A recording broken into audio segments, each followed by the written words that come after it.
창세기 43장 8절로 15절 말씀입니다.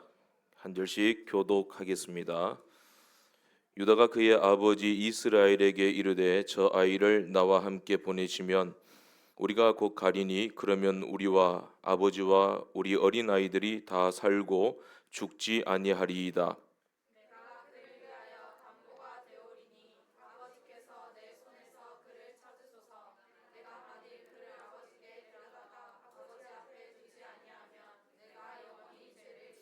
네, 10절입니다. 우리가 지체하지 아니하였더라면 벌써 2번 갔다 왔으리이다.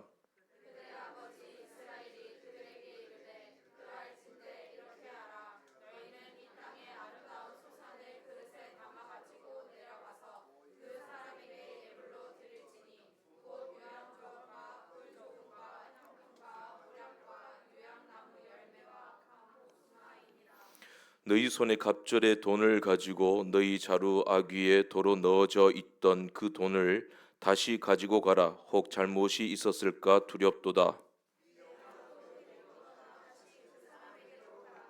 전능하신 하나님께서 그 사람 앞에서 너희에게 은혜를 베푸사 그 사람으로 너희 다른 형제와 베냐민을 돌려보내게 하시기를 원하노라. 내가 자식을 잃게 되면 이르리로다.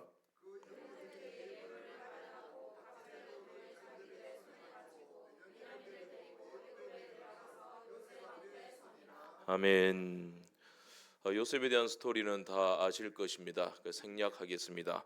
바로의 꿈을 요셉이 해석을 하고 그 일로 인해서 요셉은 애굽의 총리가 됩니다. 하나님의 타이밍 때에 하나님께서 요셉을 세상의 주권자로 세우셨다라는 것입니다. 그 해석대로 7년 풍년이 왔습니다. 그리고 그 해석대로 7년 극심한 기근이 시작이 되었습니다. 이게 세계적인 기근입니다. 본장의 배경은 그 기근이 극심한 기근이 시작된 지 2년째 되는 해입니다. 요셉의 형제들이 살고 있던 팔레스타인 지방에서조차 기근이 들어서 야곱이 이대로 있어서는 안 되겠다, 다 굶어 죽으니까 아들들을 보냅니다. 베냐민을 제외한 아들들을 다 애굽에 보내서 양식을 사서 오도록 그렇게 명령을 내립니다. 아버지의 말씀대로 애굽의 총리가 된 요셉과 그 형제들이 첫 만남이 이루어지게 됩니다. 그게 창세기 42장입니다. 형들이 요셉 앞에 머리를 숙이죠. 요셉이 17세 때 꿨던 그 꿈이 현실로 이루어지게 됩니다. 예수님을 상징하는 건데 머리를 숙입니다. 요셉은 형들을 알아보죠. 근데 형들은 요셉을 알아보지 못했습니다. 요셉이 일부러 이제 형들에게 엄하게 대하기 시작을 하죠. 형들 보고 너희들 첩자다, 정탐꾼이다, 그렇게 몰아서 3일 동안 그들을 구금합니다. 그런 후에 42장 19절 이하에 보게 되면 너희 막내 아우, 베냐민이죠. 베냐민을 내게로 데리고 오라. 그리하면 너희 말이 진실함이 되고 너희가 죽지 아니하리라. 그렇게 왜 이제 베냐민 데리고 오라, 막내 아들 데리고 오너라, 너희 동생 베냐민 데려오너라, 그렇게 말하면서 이제 둘째 아들이죠. 야곱의 둘째 아들 시므온을 이제 그 볼모로 잡습니다. 감옥에 가둡니다. 그리고 나머지 형제들을 야곱에게 돌려보냅니다. 왜 돌려보냅니까? 베냐민 데려오라고. 그리고 43장이 이제 두 번째 만남입니다. 요셉과 형들의 두 번째 만남입니다. 이 두 번째 만남에는 베냐민까지 합해서 야곱의 12아들, 12그 족장들이 이제 애굽에 다 모이는 감격적인 장면이 연출이 됩니다. 주님의 온전한 나라, 교회가 세워지는 모습인 거죠. 이 장면이 연출되기까지 야곱도 그렇고 형제들도 그렇고 많은 대가를 치러야만 했습니다. 근데 그 중에 가장 큰 대가가 무엇입니까? 베냐민을 내어놓으라는 거예요. 이것은 죽으라는 말이에요. 요셉의 형제들은 아버지 야곱에게 있어서 베냐민이 어떤 존재인 줄 압니다. 야곱에게 있어서 베냐민은 생명과 같은 존재입니다. 그런데 그 생명을 내놓으라는 그 명령에 응할 수밖에 없었던 것이죠. 결국 야곱이 계속 거부하다가 마침내 베냐민을 내어놓죠. 항복을 합니다. 결과적으로 보게 되면 우리는 결말을 알잖아요. 베냐민을 내어놓아라 하는 요구는 단순히 요셉의 뜻이 아니라 요셉을 통한 하나님의 뜻이었다는 거예요. 하나님의 인도였다는 것입니다. 야곱의 아들들로부터 이제 60만이나 되는 하나님의 대군을, 하나님의 군대를 이루실 계획을 갖고 계셨기 때문에 이런 상황이 요셉과 그리고 야곱과 그 형들 앞에 펼쳐지게 되었다라는 겁니다. 이거 야곱 일가만의 상황이 아닌 거죠. 오늘 우리에게 펼쳐질 상황입니다. 교회 앞에 펼쳐질 상황들이다라는 겁니다. 이 기근 속에서 하나님이 우리에게 요구하시는 것이 무엇일까? 재난 속에서 하나님이 우리에게 요구하시는 것이 무엇인가? 베냐민을 내어놓으라는 거예요. 네가 의지했던 것들, 네가 생명같이 여기는 것, 네 행복의 근거를 하나님께 내어놓고 누구를 붙들라는 겁니까? 하나님을 붙들라는 거예요. 기근은, 고난은 베냐민을 내어놓고 하나님을 붙들라는 영적인 하나님의 음성입니다. 신호입니다. 이 야곱은 이제 사랑했던 그 아내 라헬의 아들 요셉을 이미 오래전에 잃어버렸죠. 죽었다고 생각한 거예요. 한 20년 전에 요셉이 짐승에게 찢겨 죽었다라는 겁니다. 형들이 팔아넘긴 거죠. 이제 요셉을 잃어버렸으니까 그 라헬의 그 낳은 아들 중에 요셉 그다음에 베냐민 둘이잖아요. 베냐민밖에 없습니다. 그 야곱이 베냐민을 끔찍히도 사랑한 거죠. 라헬의 아들이니까 요셉을 대신하는 사람입니까? 그래서 형들이 애굽에 곡식을 사러 갔을 때도 베냐민만은 열애시킵니다. 베냐민은 갈 수 없다는 거예요. 42장 4절에 보면 야곱이 베냐민을 보내지 않은 이유가 그 아이에게 재난이 있을까 두려워함이로라. 그러니까 나머지 형들은 뭐 죽어도 된다는 말입니까? 뭐 그건 아닌데 그 베냐민을 그만큼 사랑하고 아꼈다는 거예요. 집착했다는 거예요. 야곱의 유일한 행복의 근거가 베냐민이었다라는 겁니다. 요셉이었다가 요셉을 대신한 베냐민이 되었다는 겁니다. 그런데 그 베냐민을 하나님은 그 요셉은 내어놓으라 그런 거예요. 야곱이 여기에 순복하기 힘듭니다. 하나님 베냐민마저 데려가십니까? 베냐민마저 빼앗으십니까? 나 못합니다. 이게 야곱과 그의 아들들의 목숨을 쥐고 있는 애굽 총리 요셉의 요구였다. 하나님의 뜻이었다는 겁니다. 야곱이 요지부동이죠. 도저히 못하겠습니다, 하나님. 근데 하나님은 그 베냐민을 빼앗기 위해서 야곱의 삶에 기근을 더하십니다. 본장도 보세요. 기근이 더 심해졌다. 왜 그렇습니까? 야곱이 베냐민을 포기 못하니까 하나님이 기근을 더 심하게 내리셨다라는 겁니다. 그래도 베냐민을 내어놓지 않아요. 야곱의 이름에 합당한 버릇입니다. 야곱은 이렇게 고집이 센 사람이에요. 근데 이 야곱의 모습이 누구의 모습입니까? 저의 모습이에요. 저와 여러분들의 모습이다라는 겁니다.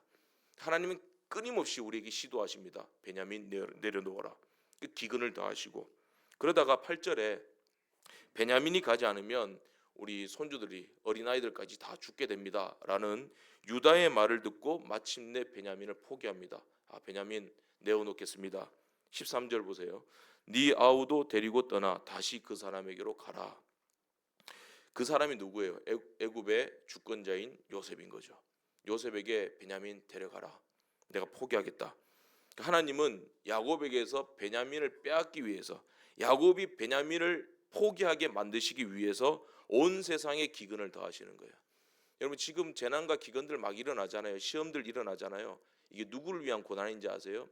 주의 백성들이에요.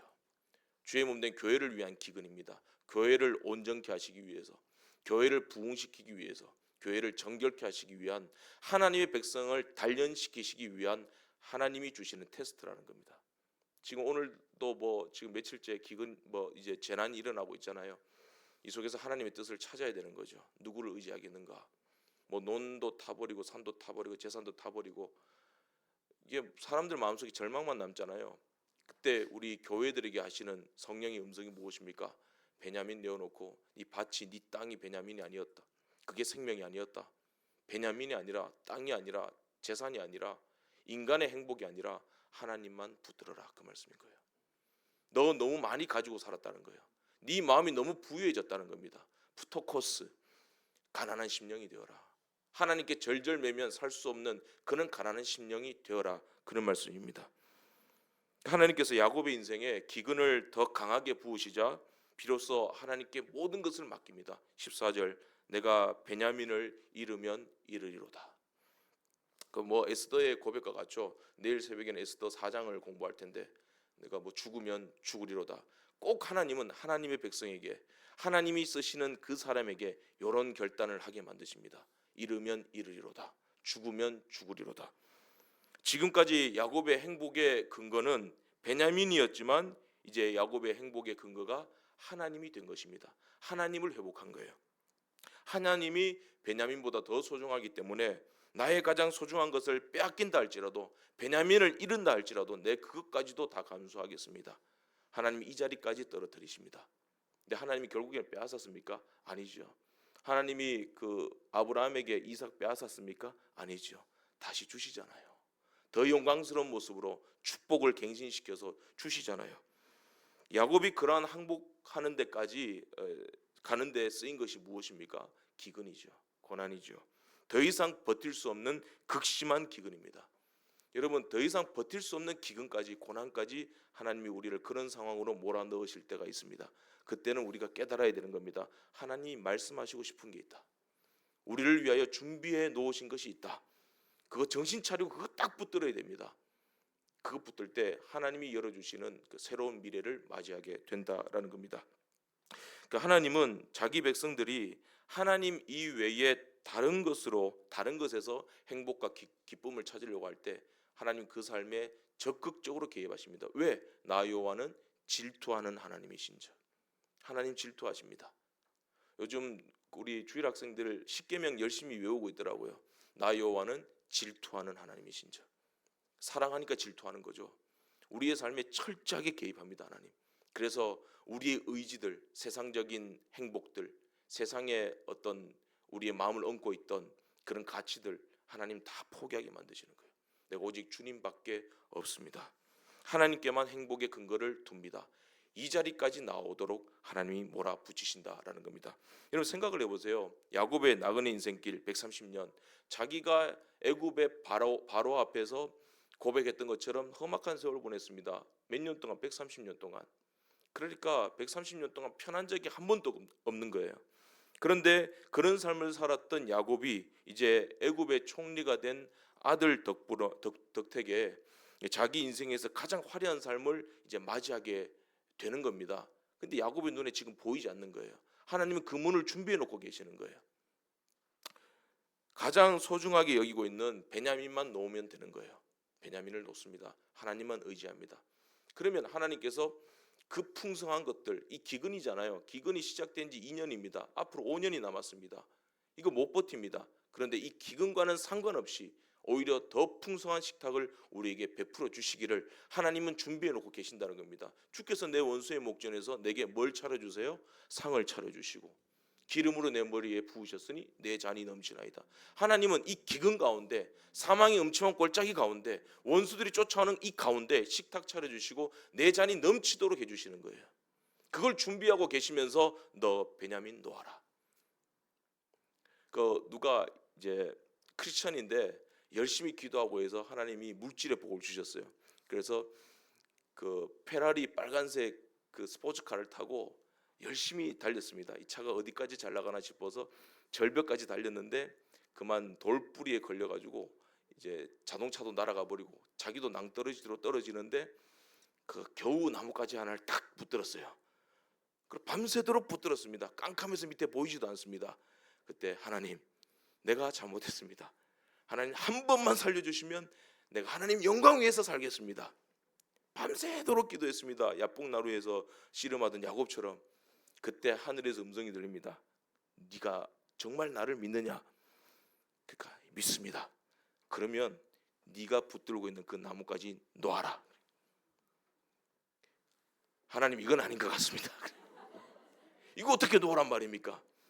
지금 베냐민은, 야곱에게 있어서 베냐민은 그런 나무 뿌리 같은 상황인 거예요. 그런데 하나님이 끝까지 놓아라 그래요. 놓았습니다. 바로 밑에 땅이었습니다. 하나님이 다 우리 형편사 사정 헤아리시고 우리에게 말씀하시는 거예요. 그런데 우리가 포기가 안 되는 거예요. 베냐민 놓으면 나 어떻게 살죠? 이것 없으면 나 어떻게 살죠? 나를 믿으면 나에게 모든 것을 맡겨라, 그 말씀이에요. 말씀대로 순종하여라, 그 말씀입니다. 사실은 빼앗아 가시는 것이 아니라 다시 주시려고 하시는 거죠. 생명을 주시는 것뿐만 아니라 더 풍성케 하시기 위해서 예수님이 이 땅에 오셨습니다. 구하라, 받으리니 너희 기쁨이 충만하리라. 베냐민과 함께 최고의 복락을 누리게 해주시기 위해서 지금 베냐민 내놓아라, 너 항복해라 시험하시는 겁니다. 테스트 하시는 겁니다. 템테이션이 아니라 테스트 하시는 거예요.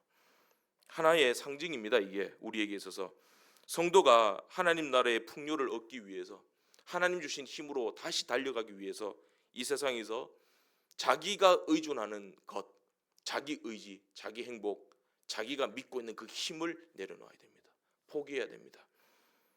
베냐민을 내려놓으니까 34절 보세요. 요셉이 베냐민에게 몇 배를 줍니까? 5배를 줍니다. 베냐민 죽을 것 같았잖아요. 근데 하나님 먹여 살리시는 거예요. 34절 하반절에 그들이 마시며 요셉과 함께 즐거워하였더라. 그 요셉은 예수님을 예표하는 사람입니다. 물론 요셉에게도 실수가 많았겠죠. 근데 성경은 예수님을 예표하는 인물이니까 그의 모든 실수들을 다 가려버리는 거예요. 허물들 가려버립니다. 이게 하나님의 시선이에요. 예수 안에서 우리를 부르셨기 때문에 우리의 허물이 많아도 예수 안에서 우리의 모든 허물을 하나님 다 가려버리시는 거예요. 요셉과 함께 예수 그리스도와 함께 그 식탁에서 5배나 행복을 누립니다. 풍성함을 누립니다. 지금 어떤 상황입니까? 기근입니다. 전 세계가 말라붙어 있습니다. 다 죽어가는 기근입니다. 그런데 예수 안에서는 이런 풍성함이 있다는 겁니다. 오히려 더 큰 풍성함을 얻었다. 하나님을 붙드는 자, 요셉 베냐민을 내려놓고 하나님을 붙든 자에게 이런 축복을 주신다는 겁니다. 새 힘을 주신다는 겁니다. 물질적인 축복만이 의미하는 것은 아니죠. 고난을 감당할 수 있는, 고난보다 더 큰, 5배나 더 큰, 100배나 더 큰 힘을 주시든지 감당할 용기를 주시든지 그렇게 하신다라는 것입니다. 우리가 사는 세상 죄악과 환난들로 인해서 경제적으로, 사회적으로, 윤리적으로 온통 기근이에요. 지금 우리나라 국민들이 붙들고 있는 베냐민이 뭡니까? 정치죠. 윤석열이다, 이재명이다, 그러잖아요. 어떤 사람은 이재명이 베냐민입니다. 어떤 사람은 윤석열이 베냐민입니다. 그거 붙들 거 아니죠. 그죠? 정치 문제가 아니죠. 말씀 문제예요. 믿음 문제예요. 누구 붙들어야 됩니까? 예수 그리스도를 붙들어야 됩니다. 다 포기해야 됩니다. 하나님만 우리의 복이 되십니다. 주 밖에는 나의 복이 없습니다. 내가 하나님께로 돌아갑니다. 교회가 윤석열에게 돌아가는 게 아니라 이재명에게 돌아가는 게 아니라 내가 예수께로 돌아갑니다. 그럴 때 교회가 풍성해지는 승리를 경험하게 된다는 것입니다. 이 기근은요 더 심해질 것입니다. 세상은 더 악해집니다. 그게 전적인 부패입니다. 완전한 타락이 아니라, 완전한 타락은 끝이 있어요. 바닥이 있어요. 그런데 근본적인 부패, 전적인 타락은 끝이 없습니다.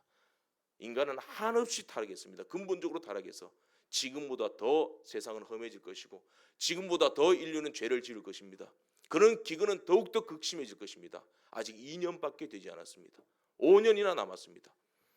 근데 그 기간 동안 우리가 풍성하게 이길 수 있는 것은 예수 그리스도를 붙드는 거예요. 하나님을 붙드는 거예요. 무엇을 내려놓고? 베냐민 내려놓고, 자기 스펙 내려놓고, 자기 지식 내려놓고. 하나님은 저에게 주시는 음성이 뭔지 아세요? 너 설교 내려놓아라는 거예요. 목회자는요 설교 잘하고 싶거든요. 그래서 저도 20살 때부터 신학 올 때 설교 준비 열심히 해야 된다. 어떤 전도사님, 목사님 붙여주셔서 설교 준비 이렇게 해라. 계속 가르쳐줘요. 다른 건 못해도 설교만 잘하면 된다 이랬어요. 그런데 사역을 하면서 하나님이 우리에게 주시는 건 뭔지 아세요? 그 설교가 베냐민인 거예요. 그거 내려놔야 돼요. 설교로 홈런 치고 싶은 마음, 뭔가 부흥 강사 되고 싶은 마음. 하나님의 나라는 거기에 있지 않다는 거예요. 물론 말씀 잘 전해야지요. 그런 것들 내려놓고 힘 빼라는 거예요. 누구 의지하라는 겁니까? 하나님 의지해라. 지금 제가요 지금 눈에 뭔가 지금 먼지가 들어가서 잘 안 보이거든요. 지금 설교하다가 이렇게 눈 비비기도 그렇고 지금 뭔가 좀 안 맞아요. 근데 제가 눈 비비지 않습니다. 이게 안 보이는 것조차도 하나님이 아시겠지. 그런 대로 네가 설교하면 될 거 아니냐. 네가 드러나야 될 것이냐? 주님이 드러나야 되지. 하나님이 아시는 거예요. 설교 속된 말로 죄송합니다. 죽 써도 하나님이 일하시면 되는 거예요. 어떤 경우는요 나는 죽 썼는데 하나님은 일하세요. 그걸 의지하라는 겁니다. 하나님 의지하라는 거예요. 여러분 기도 준비 많이 하시잖아요. 기도 잘 못하는데 기도도 죽 쓸 때 있습니다. 그런데 기도 죽 써도 하나님이 일하실 때 있다니까요. 하나님이 영광 받으신다. 그 베냐민 내려놓고 하나님 의지할 수 있는 복된 저와 여러분은 다 되시기를 간절히 바랍니다. 하나님이 베냐민을 포기시키심으로 우리의 삶을 더 아름답게 하십니다. 잡초 인생을 화초 인생으로 바꿔주시는 거예요. 잡초 인생이 화초가 되고 꽃이 피고 향초가 되게 하시는 거예요. 향기가 나도록. 잡초는 생명력이 강합니다. 잡초 같은 사람 되게 오래 갑니다. 밟아도 일어나고. 그러는데 결국 밟힐 뿐이에요. 그의 잡초의 영광은 밟히는 거예요. 다시 일어나는 거. 천이 여김 받는 겁니다. 그런데 화초는 꽃을 피웁니다. 향기를 냅니다. 그리고 가꾸고 보살펴주는 주인이 있습니다. 그리고 주인과 모든 사람에게 귀히 쓰이는, 귀하게 여김받는 존재가 되는 것입니다. 고난은 베냐민을 내어놓으라는 성령의 음성입니다. 베냐민을 내려놓을 때 이 잡초 같은 집착하던 우리의 인생이 화초가 되고 향초가 되게 하신다는 겁니다. 보호하라 광야에 뭐가 피고? 화초가 피고 말랐던 시냇물 흘러오네. 어떻게 광야에 화초가 피고 말랐던 시냇물이 이렇게 흘러나옵니까? 여호와는 전능한 하나님이라 그랬습니다. 여호와께 능치 못함이 있겠느냐 그랬습니다. 메마른 땅에도 시냇물 흐르게 하십니다. 강이 흐르게 하십니다. 그리고 잡초가 변화해서 화초가 되게 하신다니까요. 내 남편이 지금 잡초 같잖아요. 아무리 해도 기도해도 변화되잖아요. 야, 이 고래 힘줄보다 더 질겨요. 남편 고집이. 기도하십시오. 하나님이 언젠간 화초되게 하실 줄로 믿습니다. 할렐루야. 참 인생에 고난이 많으세요. 여러분 보면 사연들이 많고. 야곱 잡초 인생이었죠. 잡초하면 생각나는 사람 누구예요? 야곱이잖아요. 집착하고 붙들고. 그렇죠. 그 이름도 뒤꿈치 잡았다. 이게 야곱이잖아요. 자기 보호 본능 강했습니다. 자존심 센 사람입니다. 물질에 집착했던 인물. 복 받기 위해서 하나님의 방법 쓰지 않고 인간의 방법으로 똘똘 뭉쳤던 사람이에요. 근데 그 잡초 같은 인생을 하나님이 화초로 변화시키잖아요. 언제? 야복나루에서. 잡초 야곱을 이스라엘이라 하리라. 그 환도뼈 때려가지고 다리 절고, 다리 절었는데 그 다음날 다리는 저는데 새 아침이 밝아옵니다. 그런데 그렇게 살다가도 또 야곱으로 돌아가잖아요. 야곱으로 돌아가는데 하나님이 이 마지막에 베냐민 내려놓아라. 내려놓음으로 인해서 그 잡초로 다시 돌아갔던 야곱을 다시 화초되게 하십니다. 야곱의 아들들 보세요. 그 요셉의 형들 다 잡초 인생이었잖아요. 요셉의 형들 얼마나 치졸합니까? 자기 이복 동생을 갖다가 뭐 어쨌든 피를 나는 형제인데 죽이려고 그러고 팔아 넘기고. 베냐민도 보세요. 베냐민도 어떻게 보면 잡초 같은 인생이에요. 불쌍하잖아요. 어머니도 자기 나오면서 어머니 얼굴도 한번 못 봤어요. 죽었습니다. 잃고 또 형도 잃고 하나밖에 없는 그 형 요셉 잃고 애굽으로 이제 결국에는 지금 상황으로 봤을 때는 아무것도 모르는 상황 속에선 베냐민 내놔라 그러니까 낯선 땅으로 지금 끌려가야 되는 거예요. 지금 얼마나 불쌍합니까? 처절하고 억울하고. 또 약속의 땅 그 가나안 그 팔레스타인 지방 하나님 주신 약속의 땅이잖아요. 거기에 기근이 옵니다. 기근이 와서 그 땅이 약속의 땅이 잡초가 무성한 땅이 되고 말았습니다. 이미 이제 그 환경적으로 임한 그 기근 이전에 영적인 기근이 먼저 임했어요. 야곱의 식구들이 살고 있는 이 약속의 땅에 야곱이 이제 밧다나람 그 라반의 집에서 나는 언제 내 집을 세우리까? 그러고는 떠나잖아요. 떠나서 야복나루에서 은혜 체험하고 이스라엘이라는 이름을 얻고 그리고 뭐 쭉 둘러가지고 가나안 땅에 세겜으로 갔다가 그 세겜에서 대사건이 터지게 되죠. 그 자기 딸 디나가 그 세겜에게 욕보입니다. 욕을 당합니다. 그 뭐 큰 사건이 벌어지게 됩니다. 그러면서 그 사건을 계기로 가나안의 그 문란하고 세속적인 풍속들이 야곱의 집안으로 훅 들어오게 되는 거예요. 야곱이 거기에 중독돼 버립니다. 그 가정이. 그러니까 이게 하나님이 선택하신 아브라함의 식구들이 가나안의 문화와 종교에 동화되어 버립니다. 그러니까 잡초가 돼 버린 거죠. 약속의 땅이. 장자 르우벤이 그 창세기 35장 22절에 보면 자기 아버지의 첫 비라와 동침하잖아요. 있을 수 없는 일이잖아요. 근친상간입니다. 네 어디 문화냐면 가나안 문화예요. 가나안의 이방 사람들은 이런 풍습을 가지고 있었던 거예요. 신성시에 있었습니다. 그러니까 아브라함의 집에서는 있을 수 없는 일이죠. 금기사항입니다. 그래서 아브라함도 자기 며느리 볼 때 자기 그죠 뭐 민족 중에서 자꾸 이방 민족 못 찾도록 했잖아요. 뭐 이삭도 그랬고 38장에 유다가 가나안 여인 이제 수아라는 여인과 결혼을 해서 아들 셋을 낳습니다. 이게 무슨 말이냐면 유다의 이 이방 결혼이에요. 이방 결혼으로 인해서 아브라함의 자손이라고 하는 그 고유성이 훼손됐다는 겁니다. 그러니까 하나님께서 아브라함 내 씨로 말미암아 큰 민족 이루게 하시겠다. 하나님의 교회를 이루게 하시겠다. 그렇게 하셨는 하나님의 사업이 큰 지장을 받게 된 거예요. 위기를 맞이하게 되었다는 겁니다.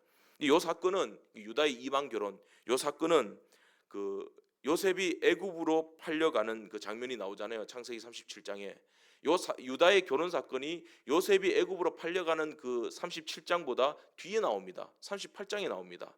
그런데 시기적으로 봤을 때는 38장이 앞에 가야 되고 37장이 뒤에 가야 됩니다. 그러니까 요셉이 애굽으로 팔려가기 한 2, 3년 전에 유다가 이방 결혼을 한 거예요. 유다가 이방 결혼한 시기가 주전 1902년에서 1900년쯤 됩니다. 그리고 요셉이 애굽으로 팔려간 시기가 1899년쯤 됩니다. 그러니까 이게 무슨 말이냐면 요셉이 애굽으로 팔리게 된 이 사건은 유다의 이방 결혼에 대한 하나님의 반응인 거예요. 약속의 땅을 더럽혔습니다. 유다의 자손에서 누가 왔습니까? 예수 그리스도가 오셨잖아요. 근데 유다가 이런 짓을 해요. 하나님, 내가 예상한 대로, 내가 보는 대로 유다가 이런 짓을 했네. 그러니까 하나님의 시선을 볼 때 이제 야곱을, 하나님의 백성들을 보호해야 되는 거예요. 그러니까 요셉을 먼저 애굽으로 이주시켜 버립니다. 그러니까 인간의 눈으로 봤을 땐 요셉이 얼마나 억울하겠어요. 고난입니다. 하나님 이 고난을 허용하십니다. 그러나 하나님의 시선을 볼 때 요셉이 애굽으로 팔린 것은 축복인 거예요. AI도 지금 은혜를 받아가지고 말씀에 응답하고 있잖아요. 할렐루야. 요셉이 애굽으로 팔린 것은 하나님의 시선을 볼 때 저주였습니까? 축복이었습니까? 축복이었죠. 제대로 듣고 계시네요. 하나님의 백성이 그 이스라엘 민족으로 하여금 이제 성장하게 하시고 성숙되게 하시고 정결하게 하시기 위해서 하나님 나라에 합당한 선민이 되도록 단련하는 길을 요셉을 통하여 하나님이 열어 놓으셨다는 겁니다. 예수 그리스도, 부활의 첫 열매 되신 예수 그리스도를 따라 우리가 그 생명 안으로 계속해서 열매가 맺히듯이 요셉을 먼저 그 길로 터놓으셨다는 겁니다. 그렇게 애굽에서 4대가 지나는 동안 가나안에 물든 그 독소들이 이제 다 빠지기 시작하는 거죠. 다 빠지고, 그리고 고센 땅에 머물면서 애굽의 모든 문명들과 이런 것들은 다 습득해서 알지만, 그러나 구별된 인생으로 하나님만 기다리도록, 하나님을 따르는 믿는 그 선민으로서 그 정체성을 지키면서 살도록 하셨다라는 겁니다. 그리고 때가 되어서 그 모세와 여호수아를 세워서 가나안 주민들 쫓아내고 그 이스라엘이 다시 그 땅의 주인이 되어서 그들의 후손 예수 그리스도로 말미암아 주님의 교회를 세워가시잖아요. 그 역사를 하나님은 이미 요셉을 애굽으로 팔 때부터, 그 전부터 하나님은 다 기획해 놓으셨다는 겁니다. 그 기근에도 뜻이 있고, 배신에도 뜻이 있고, 고난에도 뜻이 있고, 상실과 아픔에도 하나님의 큰 계획이 있다 믿으시길 바랍니다. 다시 본문을 보면 야곱의 가족들에게 하나님께서 은혜를 주시는데 요셉을 통해서 회개하는 은혜를 주십니다. 회개함이 없이는 새로운 세계가 열리지 않습니다. 하나님의 세계가 열리지 않습니다. 구원이 임하지 않는다는 겁니다. 요셉이 형들에게 너희 막내 아우 베냐민 데려오라, 이 말은 마치 주님이 요한복음 4장에 사마리아 여인에게, 그 수가성 여인이죠, 사마리아 여인에게 네 남편 데려오라 이 말하는 것과 똑같아요. 근데 성경은 그 여인이 뭐라고 대답합니까? 내 남편 5 있었는데, 이 말은 어떤 학자들의 연구에 따르면 그 성에 있던 이방인들이 한 5 종류의 부족이 있었대요. 그러니까 이 여인이 문란한 생활을 생각나게 만드시는 거죠, 예수님께서. 이 말은 막내 데리고 오라 이 말과 네 남편 데려오라 이 말은 아킬레스건을 찌르는 말이에요. 그 죄가 생각나도록 하는 말이에요. 네 막내 데려오라 그러면 이거 올 것이 왔구나. 요셉에게 했던 짓, 이 베냐민에게 반복될 것이다. 수가성 여인, 하나님 앞에서 내가 범죄하고 물러나게 생활했습니다. 전곡을 찌르는 말입니다. 요셉의 이 말을 듣고 형들이 이제 반성하기 시작합니다. 자백을 합니다. 창세기 42장 21절입니다. 우리가 아우의 일로 말미암아 범죄하였도다. 그가 우리에게 애걸할 때에 그 마음의 괴로움을 보고도 듣지 아니하였으므로 이 괴로움이 우리에게 임하도다. 저는 이 구절을 읽을 때마다요, 정말 뼈아프게 아파요, 마음이. 그러니까 그 10대 그 동생이 구덩이에 빠져가지고 살려달라고 애걸 했을 거 아니에요. 형님 한 번만 살려달라고 빌고 빌었을 거 아니에요. 그런데 무자비하게 팔아요. 루벤이, 그리고 형들이, 그 유다가, 예수 그리스도의 계보인 유다가 팔아버려요. 유다가 그랬다는 것은 우리에게도 그런 모습이 있었다는 거겠죠. 그죠? 예수 안에 있던 우리의 모습, 옛 사람의 습성들, 이게 있었다는 겁니다. 그 20년 동안 묵혀두었던 그 형들의 죄를 요셉의 네 아우 베냐민 데려오너라, 이 말 한마디에 자백하기 시작했다는 겁니다. 회개하기 시작했다는 겁니다. 요셉이 처음 형들과 만났을 때 자기 신분 숨기잖아요. 형님들, 내가 요셉입니다, 이럴 수 있었어요. 그럴 마음이 뭐 이렇게 일어났었겠죠. 당장이라도 그런 말 하고 싶었겠죠. 그런데 요셉이 숨깁니다. 지혜롭게 숨깁니다. 그리고 오히려 엄한 소리로 몰아붙입니다. 형들에게 첩자라고, 정탐꾼이라고 억울한 누명 씌워요. 그걸 생명의 위험 느끼게 만들고 감옥에 가둬가지고, 그리고 시므온 결박해서 또 감금시켜버리고. 그럼 형들이 어떤 느낌이 들겠습니까? 20년 전에 요셉을 시기해서 애굽의 종으로 팔아 넘길 때 요셉이 느꼈을 그 억울함과 절망을 형들이 느끼게 되는 거죠. 요셉이 느꼈을 그 공포들 느끼게 되었다는 겁니다. 이복 동생 요셉에게 범한 죄를 하나님께서 요셉으로 통하여서 깨닫게 하셨다는 겁니다. 또 요셉에게 동복 형제이지만 형들에게는 이복 동생인 베냐민으로 하여금 이제 데려오라 그러니까 낯선 땅 애굽에서 이제 종으로 살게 되는 신세가 된 거예요. 지금 요셉의 말로는 그 일을 기획한 것도 요셉의 의도가 있었던 거죠. 요셉을 종으로 팔아넘긴 그 옛 상황들을 다시 재현함으로써 그 애원하는 이복 동생 요셉을 무자비하게 팔아넘긴 죄를 상기시키고 있습니다. 그러니까 바울이 회개를 많이 하는 거죠. 나는 죄인 중에 괴수다. 나는 모든 성도 중에 작고 모든 사도 중에 작다. 그리고 마지막에 뭐라 말합니까? 내가 죄인 중에 괴수다. 은혜를 받을수록 자꾸 자기 죄가 생각나는 거예요. 회개하는 거예요. 내가 그런 인간입니다. 나단이 지적하던 것처럼 내가 그 사람입니다. 세상 보세요. 지금 뭐 정치인들 말도 많고 저게 인간인가 싶잖아요. 근데 그 모습이 내 안에 있다고요. 세상을 보면서 이걸 깨닫게 하시는 거예요, 하나님이. 44장으로 넘어가서도 요셉이 그 베냐민을 만나보고 이제 잔치도 베풀어주고 막 기쁘게 먹고 마셨습니다. 그리고 돌려보내요. 돌려보낼 때 요셉이 다시 한번 그 모함을 합니다. 의도적으로 그 은잔을 갖다가 그 자루에다 넣어버리고 도둑으로 몰아버리잖아요. 이유 있는 모함입니다. 깨달아야 되거든요. 예수 그리스도의 모습이 나타나야 되거든요. 이게 무슨 말이냐면 그때 이제 자루에서 은잔이 발견되었을 때 유다가 나서잖아요. 유다가 예수 그리스도의 계보인 유다이죠. 유다의 자손. 유다가 이제 나서 가지고 내가 종이 되겠습니다. 이게 마치 빌립보서 2장 5절 이하의 말씀처럼 예수님이 그 하늘 보좌 버리시고 종의 형체를 가지신 것처럼 우리 대신하여 채찍 맞으시고 십자가에 죽으신 것처럼 종의 형체로 오신 것처럼 그리스도의 마음으로 이제 보여주시는 거예요. 유다가 차라리 내가 종이 되겠습니다. 내가 뒤집어 쓰겠습니다. 내가 죽겠습니다. 그렇게 회개하는 장면이 일어나게 되었다는 겁니다. 요셉이 이 모든 일들을 진행하면서 자기 신분을 밝히지 않은 이유입니다. 형들이 요셉의 신분을 알기 전에 모든 사탄의 경관진들을 파괴해버리는 거예요. 과거의 죄와 실패를 형들 스스로 깨닫게 만드시고 반성하고 회복하려는 의도였다라는 겁니다. 요셉처럼 베냐민도 그렇죠. 베냐민도 아버지 야곱의 특별한 사랑을 받는 존재였습니다. 20년 전에 형들이 특별한 사랑을 받는, 편애받는 요셉을 어떻게 되었습니까? 시기해서 죽이려고 그랬잖아요. 근데 베냐민도 지금 죽이려고 그럽니까? 아니에요. 20년 전 형들 같았으면 베냐민조차도 죽이려고 그랬을 것입니다. 그런데 지금 회개하고 있잖아요. 반성하고 있잖아요. 미움과 시기와 질투로 예전 같으면 베냐민을 그냥 노예가 되도록 내버려 두거나 베냐민의 불행과 억울함을 마음속으로 기뻐했을 텐데 지금은 베냐민에 대해서 한없이 너그러운 마음을 가지고 불쌍히 여기고 귀하게 여깁니다. 심지어 형들이 베냐민을 대신해서 자기들이 기꺼이 종이 되려고 합니다. 이게 변화된 거죠. 이게 하나님의 백성의 모습이라는 겁니다. 왜 우리에게 기근을 주시고 고난을 주시겠습니까? 예수 그리스도의 마음을 가지라는 거예요. 내 겸손은 예수 그리스도의 마음까지 낮아지는 그 겸손은 그냥 안 됩니다. 진짜 그냥 안 됩니다. 기도 백날해도 안 됩니다. 하나님이 그 사람을 더 이상 고개 들 수 없을 정도까지 그 사람 주저앉혀야 돼요. 모든 사람에게 무슨 망신 다 당할 정도로 더 이상 나는 고개 못 든다. 그럴 정도로 하나님 주저앉혀야 돼요. 그래야 겸손해집니다. 그래서 고난 당한 것이 내게 유익이라. 이로 말미암아 내가 주의 율례들을 배우게 되었느니라.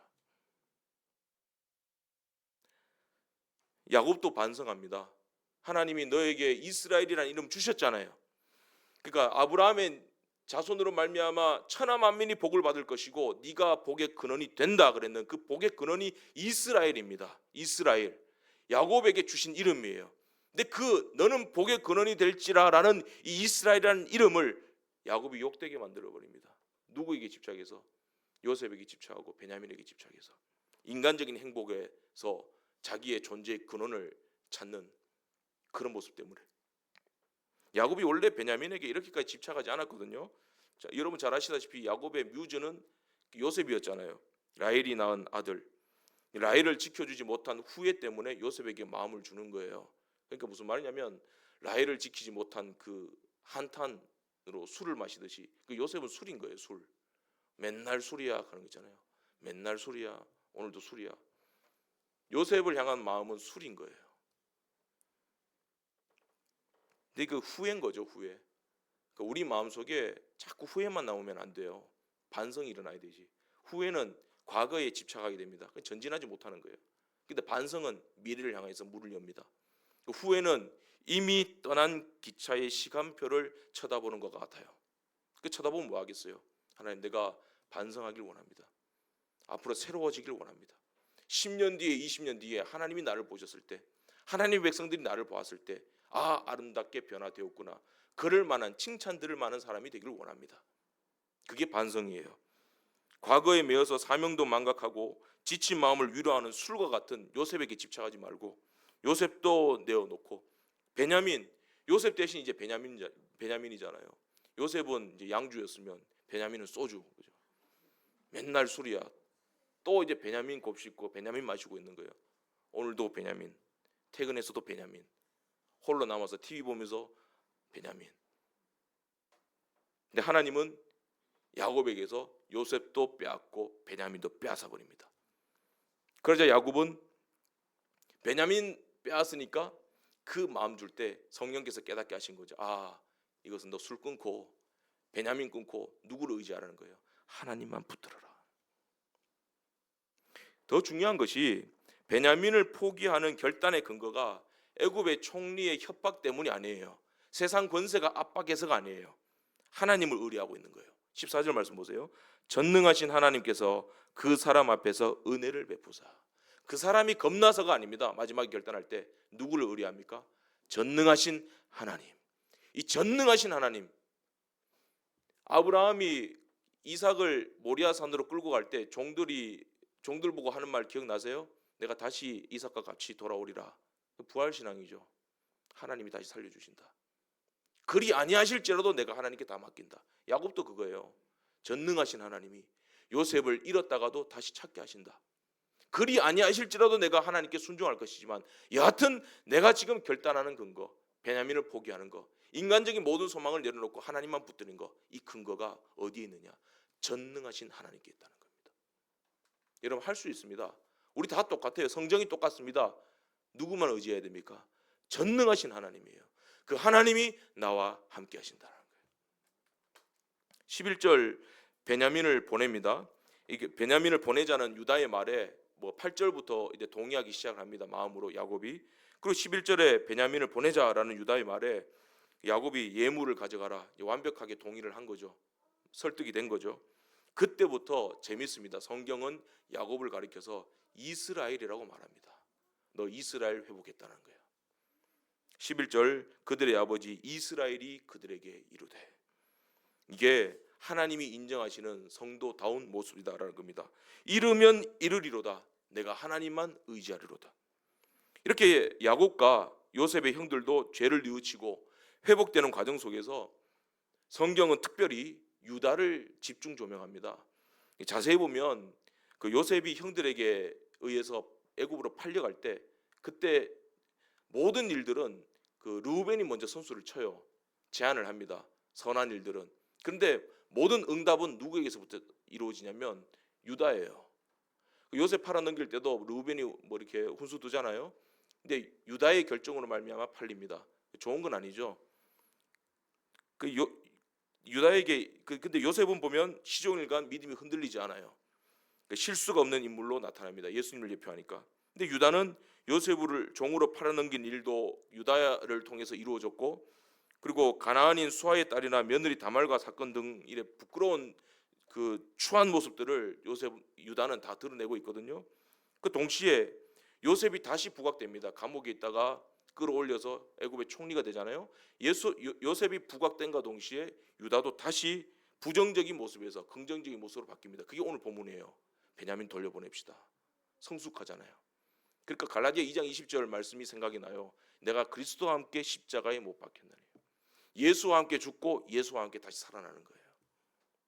그동안 부족했을지라도 예수 그리스도의 계보인 유다조차도 부정적인 데 쓰임 받았습니다. 옛사람의 모습이 있었습니다. 부족했습니다. 미흡한 발걸음이었습니다. 그런데 요셉이 일어난 것 동시에 예수 그리스도와 함께 하나님은 결국엔 예수 닮는 사람으로 만들어 주신다는 거예요. 무엇을 통해서? 기근을 통해서, 베냐민을 포기함을 통해서. 아버지 야곱과 동생 베냐민을 위해서 자기 자신을 종으로 내어놓기까지 하잖아요. 44장 14절 이하에 요셉이 형들을 도둑으로 몰아붙이니까 유다가 대신 엎드려서 내가 종이 되기를 원합니다. 예수 모습 닮아가잖아요. 변화된 거예요. 잡초에서 화초가 된 것입니다. 야곱이 베냐민을 내어놓도록 최종 설득한 사람도 유다입니다. 처음에는 유다와 요셉이 매우 대조적이었지만 시간이 흐를수록 두 사람의 모습이 서로 닮아지고 가는 모습입니다. 결국에는 하나님이 우리를 그리스도의 장성한 분량까지 성장시키실 것입니다. 그리고 이런 과정에서 장자 르우벤을 제치고 유다가 모든 형제를 대표하는 자로 부각이 되는 겁니다. 그래서 창세기 49장에 야곱의 예언 중에서 이런 말이 나오잖아요. 유다의 자손에서 규가 끊어지지 아니하리라. 그 자손에서 예수 그리스도가 오실 것이다라는 겁니다. 부활하신 예수님께서 예수님을 3번 부인한 베드로로 하여금 의도적으로 3번 사랑 고백하게 만드시잖아요. 네가 나를 사랑하느냐. 그렇게 함으로써 주님께 대한 그 베드로의 사랑을 확증시켜 주십니다. 그리고 난 이후에 베드로에게 새로운 사명을 주십니다. 너 베냐민 내려놓았으니까 이제는 남이 너에게 띠를 띄우고 원치 않은 곳으로 데려가리라. 하나님이 너를 사용하리라. 그런 말씀인 겁니다. 배신한 상처와 후회를 반성하고 회개하고 십자가의 사랑으로 다 씻고 예수께 나올 수 있는 그런 용기를 얻게 하셨다라는 겁니다. 이제 창세기 45장 5절 이하에 요셉이 자기 신분을 밝히면서 이렇게 말하잖아요. 당신들이 나를 이곳에 팔았다고 해서 근심하지 마소서, 한탄하지 마소서. 하나님이 생명을 구원하시려고 나를 당신들보다 먼저 이 땅에 보내셨나이다. 하나님을 사랑하는 자, 곧 그 뜻대로 부르심을 입은 자들에게는 모든 것이 합력하여 선을 이루느니라. 이 말씀과 병행되는 말씀인 거예요.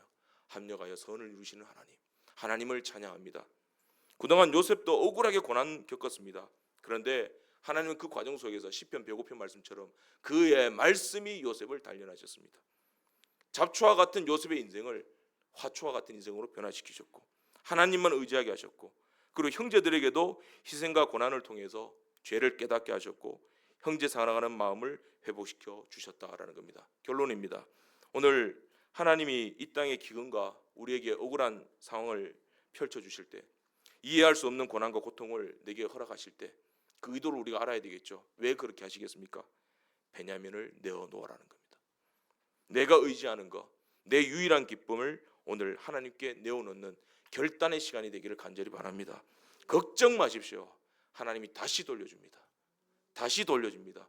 더 풍성하게 해서 돌려줍니다. 나에게 돌아오지 않으면 내 자녀에게 돌아갑니다. 하나님은 반드시 부어주신다. 비록 시작은 이스라엘답지 않고 유다답지 않고 하나님 백성답지 못해도 하나님은 반드시 축복된 미래의 문을 열어서 우리와 우리 가정과 우리 교회를 이스라엘답게 만드시고 하나님 자녀답게 빚으시고 우리의 깨졌던 이 모든 깨짐들이 빚음으로 하나님께서 하나님의 작품으로 변화시켜 주실 것입니다. 그런 축복의 길을 걸어가시는 복된 저와 여러분들 다 되시기를 간절히 바랍니다. 기도하겠습니다. 거룩하신 하나님 아버지, 오늘 우리가 주의 말씀 앞에 섰습니다. 주의 성령께서 우리의 심령을 두드리시고 네가 품고 있는 붙들고 있는 베냐민 내어놓아라 할 때 주께 내어놓고 우리의 삶도 죽음도 인생도 선택도 의지도 다 예수께 맡기고 주의 말씀을 의지하여 그물을 내려서 하나님이 열어주시는 새로운 하나님의 세계, 그 영광의 길을 걸어갈 수 있는 복된 사명자, 주의 아들 딸들 다 되게 하여 주시옵소서. 예수님의 이름으로 기도드리옵나이다. 아멘.